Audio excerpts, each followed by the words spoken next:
Welcome back to Just Scribble for the second episode of my Planner Pages series. So in this series, I am going through the different spreads in Plans by Just Scribble, talking to you a little bit about why I designed the spread or what the main intent behind the spread was, and then going through some ideas on different ways you could use that spread so that you can figure out the best way to use a spread to suit your personal needs, your planning style, etc. So the first video of the series is already up on my channel, and in that video we went over the introductory page and the annual overview page, which includes a future planning log. In this video we are going to go over the Calendex. So this is the Calendex in Plans by Just Scribble. Plans by Just Scribble is a 2-volume book.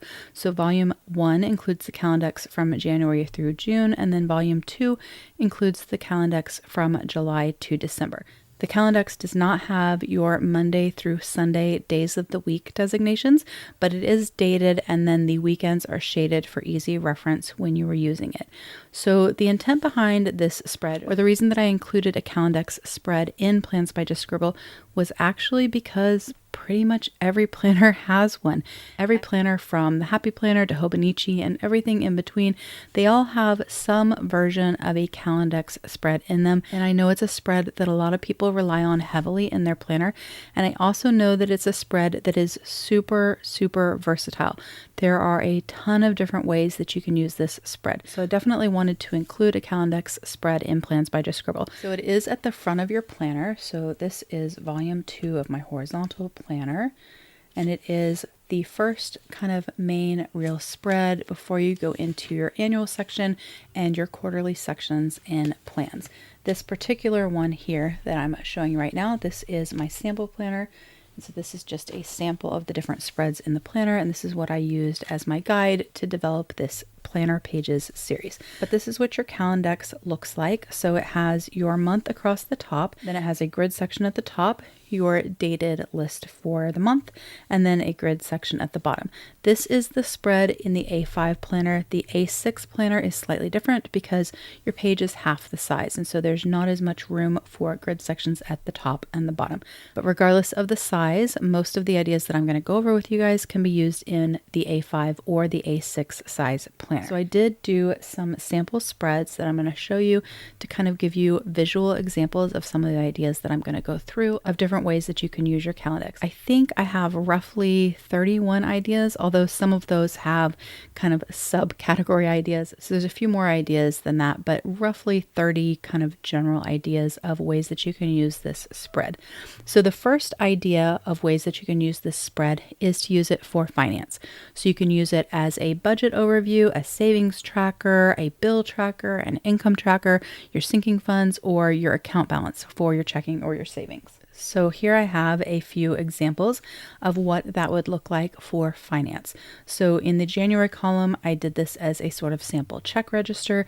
In February, a bill tracker, and in March, a sinking fund. Using the Calendex as your check register, so as your account balance for your checking or your savings account, you could draw a line and then have the left-hand side be the ins and the outs of that day. So the pluses and minuses, depending on whether you had income coming in or you spent money during the day. And then the right-hand side would be your running balance of your checking account, just a basic check register. So you could use it as a check register.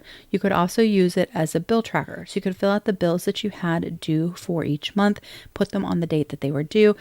Again, draw a line if you wanted, and then put the amount that was due or the amount that you paid on the other side of it. So for me personally, I would write down what bill was due, on which day it was due, and then write down the amount when it actually got paid. And so it would also give me a visual of what bills had been paid and what bills were outstanding. You could also use the bottom section for any specialty bills that were maybe due that month that aren't in your norm. So maybe you get pest control quarterly, so you could write down which month you were going to do your pest control for that quarter. Say your property taxes are due in February, you could put property taxes down at the bottom so that you didn't forget, and then you could write the amount of your property taxes.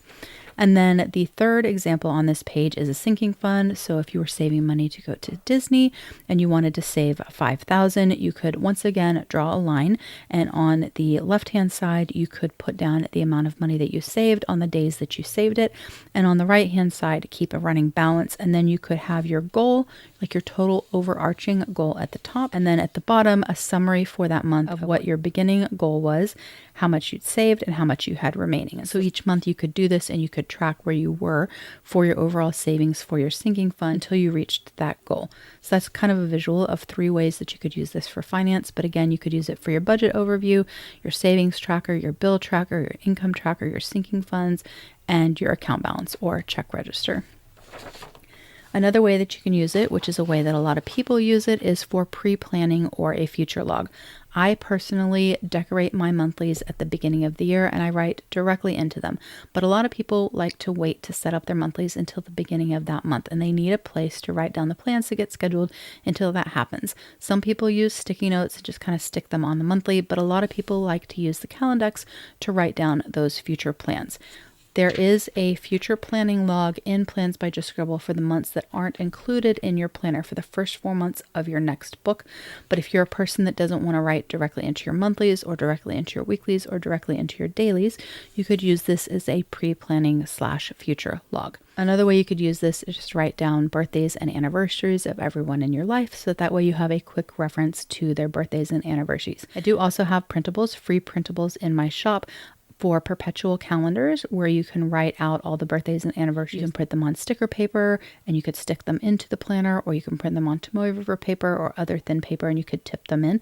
And so that's another way that you could also add your birthdays and anniversaries to your planner, but you could use the Calendex for that purpose. Another idea is to use it for wacky holidays. We all know there are some really fun, unique wacky holidays.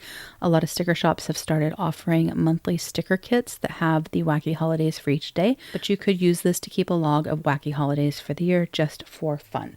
So for example, this January is an example of writing down wacky holidays. So we have National Hangover Day, World Introvert Day, Humiliation Day, Trivia Day, National Whipped Cream Day, Bean Day, World Pass Gas Day, and Bubble Bath Day. So those are the January 1st through 8th wacky holidays for 2025 based on the website that I used to pull them from.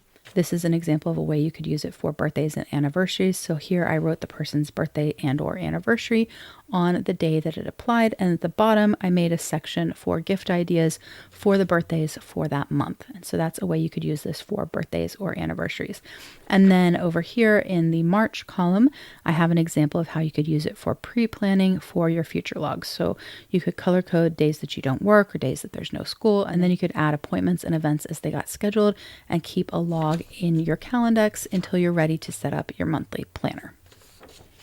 Another way that you could use your Calendex is for memory keeping. Another way is word of the day. So a positive word of the day, an affirmation. You can use it as an index, as the name suggests, Calendex. So you could use it as an index. So you would write the event or the important thing that you wanted to note for that day, and then you could reference that day's page, that daily page based on the date. And you could go and look and read about what you journaled about or the ephemera that you added, etc. You could also use this as a Wordle log. So you could keep track of the daily Wordle and your score. So for example, these are examples of memory tracker, Wordle, and an index to your daily pages. So as a memory tracker, you wouldn't necessarily have to keep track of every memory for every day. You could just keep track of key memories that you wanted to reflect back on. And so you could write down what happened on those days. You could put the Wordle word of the day and then how many tries it took you to get the word, or if you missed it and you didn't get it. And then lastly, in the March column, an example of how you could index your pages. So say on the 4th of March, you put a recipe for a faux bowl, you could write recipe faux bowl, and then when you wanted to find the recipe, you just had to go to March 4th and there would be the recipe. You could also add the page numbers because Plans by Just Scribble is page numbered through the entire planner. So in parentheses after that, you could write the page number. You could also just put page number references in the section down below if you wanted to, of things you wanted to remember, even if you were using this section for a different purpose. So say you swatched all of your tombos on page 365, you could just make a reference to that down below so that way you easily navigate within your planner. Another idea is using this as a reading log. So you could show what you read over the days, so how long it took you to read, and you could color code for different genres. So fantasy, memoir, self-care, mystery, romance, etc. You could use it for your planner deco, like your setup for your weekly spread for the theme, showing the washi and the markers that you were going to use for each week. You could also use it for social media or a YouTube planner, so you could keep track of the posts you made on social media every day. You could do a dot when you post it on Instagram or on YouTube, etc. So for example, in the January column, we have a sample of using it for book log. So at the top, I had a key, an A for Audible, a K for Kindle, an L for library, and then a name of the book, and then a line to show how long it took to write that book, and then the notation at the end that Atomic Habits was an Audible, that Fahrenheit was at the library. And so you could track what you were reading, and you could even overlap if you were reading 2 books at once. And then in the bottom section, you could keep note of what your favorite book of the month was. You could also keep note of books that were recommended to you that month. In February, I have an example of using it for your planner deco. So if you used washi and colored pens markers for the week, you could pre-pick the washi that you wanted to use at the beginning of the month. I used to do this when I did my bullet journal, and then find the markers or pens that color coordinated that you wanted to use and make note of them. And so you would have a quick reference of what you wanted to use that month, and you could kind of see the trends of the colors and all of that you're using throughout your planner. And the last column is an example of how you could use it for social media. So at the top, it says #1 video for the month, what's in my bag, and then on the days, a list of videos that were posted on those days, and at the bottom, subscriber count, so how many subscribers on YouTube and followers on Instagram you gained and or lost, and what your totals were at the end of the month. So this is sort of a social media example, your planner deco example, and a reading example. Another way you can use it is for your meal planning, so planning your dinner menus for the month. You can use it as a mood tracker. You could do it with a word, you could do it with colors, or you could do it with a graph. So, for example, these are 3 different ways you could use it as a mood tracker. So in January, I did it with a word, so happy, okay, sad, okay, anxious, stressed, bored, but okay, etc. Then February, with color dots, so you could color code your mood, and then you could add words if you wanted to kind of explain that mood. And then in March with a graph, so you could come up with some sort of a system or a rating, however it is that you wanted. I did this with happy and sad faces, and then you could graph your mood. So these are 3 different ways you could use the Calendex for mood tracking. So you could use it as your pen test swatch page, so your Tombow cheat sheet. You could use it for gratitude. You could use it for craft projects. So say you're a sewer or a knitter or you quilt, you could keep track of the projects that you were working on, how long they took, when they were completed, things you had to do with them. You could use it for a weather tracker. You could use it for your cleaning tracker or your daily cleaning schedule. You could use it for learning a language, so a word a day. So for example, if you used it as a weather tracker, you could put the high-low for the day. You could indicate precipitation, like if you had snow. You could put the record high and low for that month, the year, and the temperature. Just a fun reference of that month's weather in your area. In February, I have an example of using it for cleaning. So you could have your cleaning routine for your daily cleaning tasks written down. And then at the bottom, I have a section where I wrote donations. And so you could keep track of the decluttering that you're doing or the donations that you're doing. And then in March, I have an example of learning a language. And so you could write down the word in the language that you're learning and what it means in English or whatever your native language is. So in this example, I wrote in French, bonjour, merci, oui, non, s'il vous plaît, and excusez-moi. So hello, thank you, yes, no, please, excuse me. French is not my language or a language that I learned, so hopefully I didn't completely butcher that. But these are 3 unique ways that you could use the Calendex pages. The next idea is to use the Calendex for fitness. There are a lot of different ways that you could use this for health and fitness. You could use the Calendex page for your workout plan or a workout tracker. So you could put your plan of what you wanted to do or track the things you actually did. You could track your steps and or miles that you get each day. You could track your weight, your BMI, and your measurements. You could use it for a period tracker, ovulation tracker, and sexual activity tracker. You could use it for your vitamin supplement tracker. You could use a dot marker to dot like once a week or once a month important medications that you have to take that you don't take daily. So for example, this is an example of using it for a workout plan. So you could put your plan in one color, and then what you actually did could be in a different color. So in this, I marked days to do cardio, upper body, walk, rest, lower body, etc. And then in blue, the actual activities that were done, and then red to indicate that I had skipped my workout. You could add a photo or a selfie up here in this top box, and in the bottom box, you could add your gym's schedule or hours or like their class schedule for the month. In February, I showed an example of tracking steps or miles. In this instance, I did steps. And then in the bottom, you could add a small monthly sticker and you could track challenges. So just a little monthly sticker with the dates of the month on it. And you could check off things you did for a health and fitness challenge.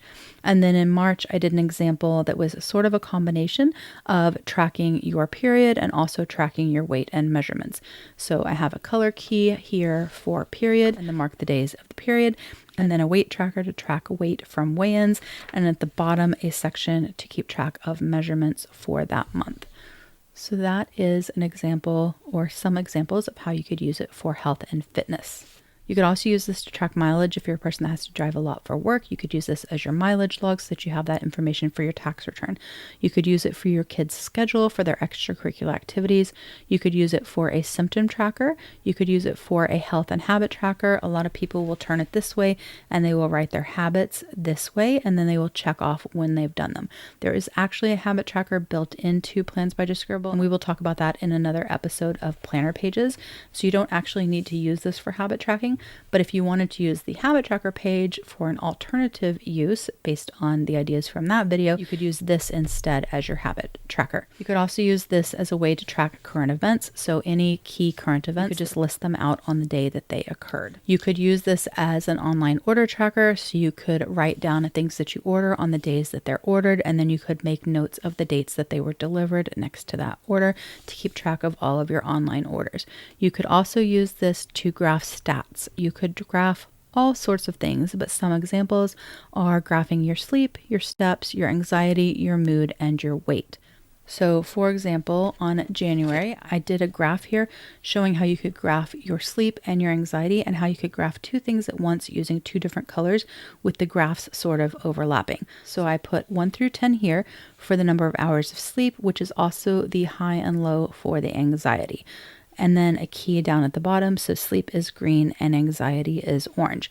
So the green line graph is the sleep in hours each day. And then the orange represents anxiety level each day. And you can kind of graph two things at once. You can actually graph three. You could also add steps.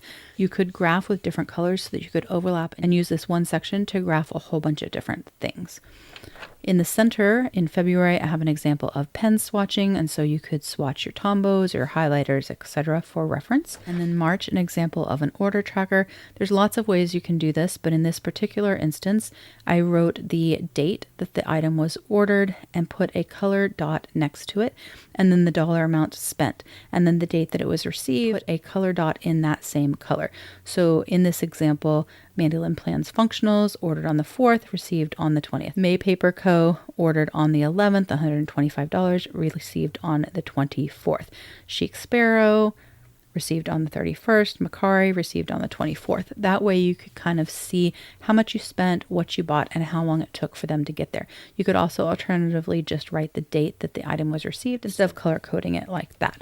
And then you could also make notes of things that you had pre-ordered and the dates that they were expected to come in.